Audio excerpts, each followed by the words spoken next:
건강의 배신, 검진병에 안 걸리려면 어떻게 해야 할까? 세세한 수치보다도 자기 신체 감각 소중히 여기자. 제4장에 보면 마스부터 미스마사 검진병에 안 걸리려면 어떻게 해야 할까? 세세한 수치보다도 자기 신체 감각을 소중하게 여기면 된다. 저자는 내과 의료소 오랫동안 의료 현장에서 환자들을 진료해왔다. 이 글은 그 소중한 체험을 바탕으로 강연한 기록에 얼마간의 가필과 수정을 더해서 완성한 것이다. 혈압 검사의 폐해로서 혈압약 복용으로 인한 뇌경색 발생 위험성, 렌트겐 검사에 의한 암 발생의 위험 등 상식을 뒤엎는 지적이 이어진 또 병원을 찾아오는 환자의 80%는 실은 병원에 오지 않아도 된다는 지적, 이걸 다시 보게 된다. 건진병에 안 걸리려면 어떻게 해야 할까? 세세한 수치보다도 자기 신체 감각을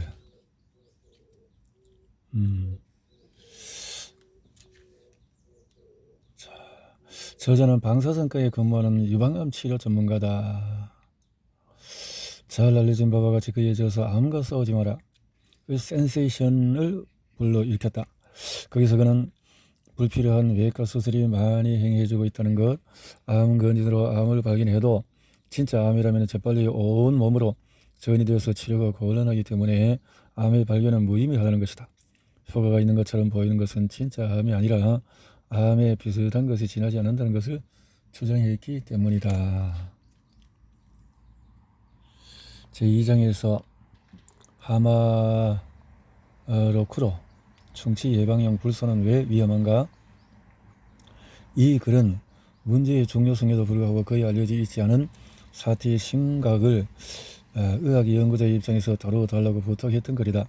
후생 노동성이 건강의 1번 21이라는 목표에 근거해서 2003년 1월 보육원, 유치원, 초등학교 등의 집단 불소 가학을 권장한 이래 불소 도포를 추진하고 있는 학교가 적지 않다 하지만은 저자는 불소에 의한 충치 예방이라는 방식의 정면으로 이 일을 제기하고 과잉 섭취할 경우에 불소가 인체에 악영향을 미친다고 주장한다.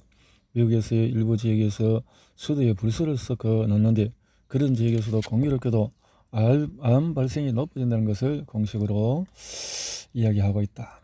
그래서 여기서 저자는 콘도마코토, 아마로코코, 우라카요시, 마스모토 미스마사 등등 이런 분들이 올린 글을 편집해서 엮었네요.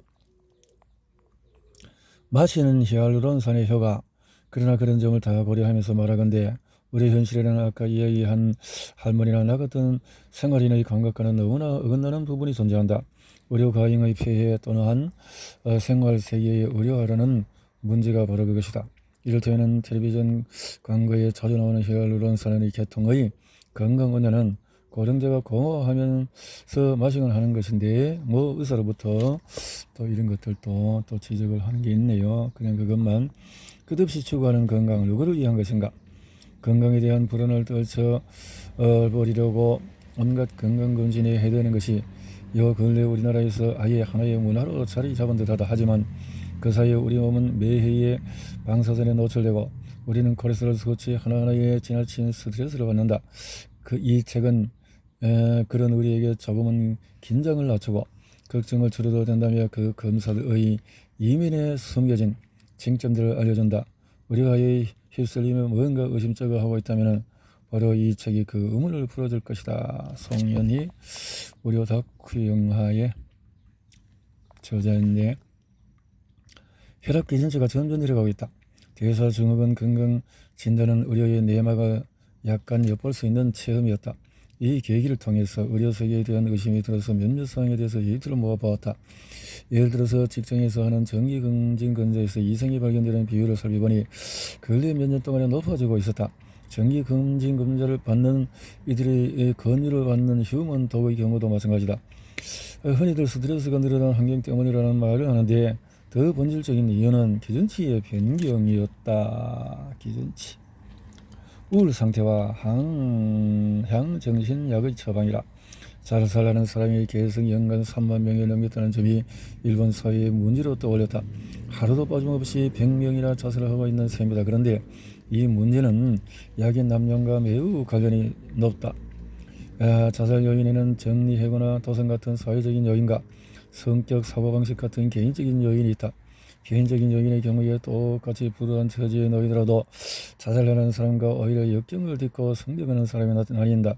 일본에서는 빚을 어떻게 갚을까 괴로워하다가 자살하는 사람까지 있지만 남미 같은 낙천적인 나라에서는 큰 빚을 지면 자신의 수완을 자랑하기도 한다. 이러한 성격의 차이나 현실 수용 방식의 차이도 생활 조건이나 교육 같은 사회 환경의 차이에서 비롯되고 있다. 우울 상태와 향정신약의 처방은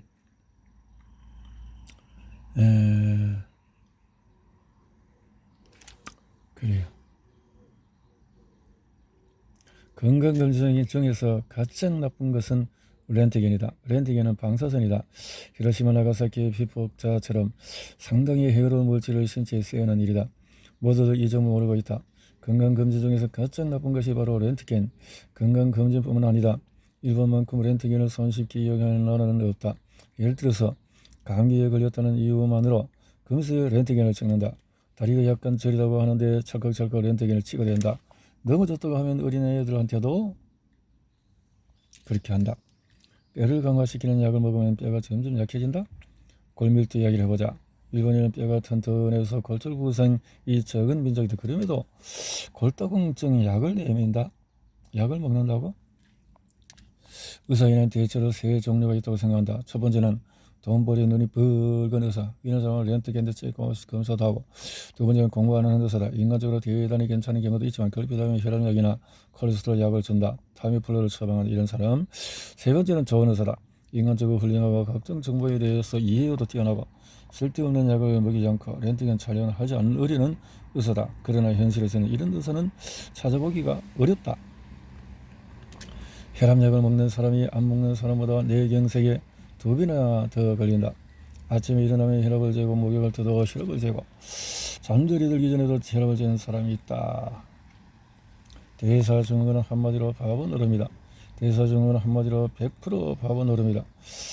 과학적인 근거가 하나도 없다. 근거가 없는데도 기준치를 내린다니 정말 속이 뒤집히는 일이다. 하나만 예를 들자면 당뇨병 검사 중에서 당화 혈색소라는 것이 있는데 5.8까지는 이상이 없고 5.9부터 비정상이라고 한다. 이것이 현재 세계적인 기준이다. 근데 누가 정했는지 도통 모르겠지만 대사증후군 건강검진만 5.2에서 5.1 기준치로 잡는다. 그래서 5.3을 넘으면 모두 이상이라는 표식을 얻는다. 다시 말해서 모두 당뇨병 환자가 되어버리는 것이다. 과학적으로 생각해야 한다. 나는 건강 이야기를 할 때마다 다음과 같은 5가지 키워드를 제시한다. 과학적으로 생각하자. 썩지 말자. 나이도 먹는다. 인간도 나이를 먹는다. 노화는 병이 아니다.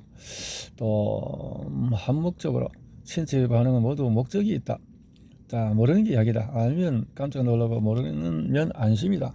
군자는 의사를 가까이 하지 않는다. 웃으면 복이 온다. 긍정적인 사고가 필요하다. 머릿말. 우리의 상식과 비상식, 의정학자의 존재. 의사가 된 지 42년, 이제까지 수많은 환자를 진료했는데 스스로 옳은 일을 해왔다고 생각하지만 되돌아보면 어째서 그때로 잘못된 의료를 행해왔나 싶다. 예를 들어서 고혈압 치료를 해야 생각했고 콜레스테롤도 치료의 대상으로 생각했던 것 등등 이렇게 암은 조기에 발견해야 한다고 좋다고 믿어왔었다. 그래서 이노우에 요시야스가 엮었네요.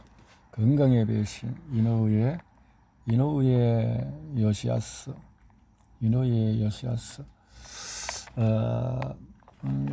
또 마스모토 미즈마사 네카이 1943년에 오사카에 태어나서 홋카이도 대학에 졸업했고 지금은 이제 참 웃음과 건강 등 이런 것으로 항암제를 먹지 말라 하고 있다라는 거죠. 건강의 배신.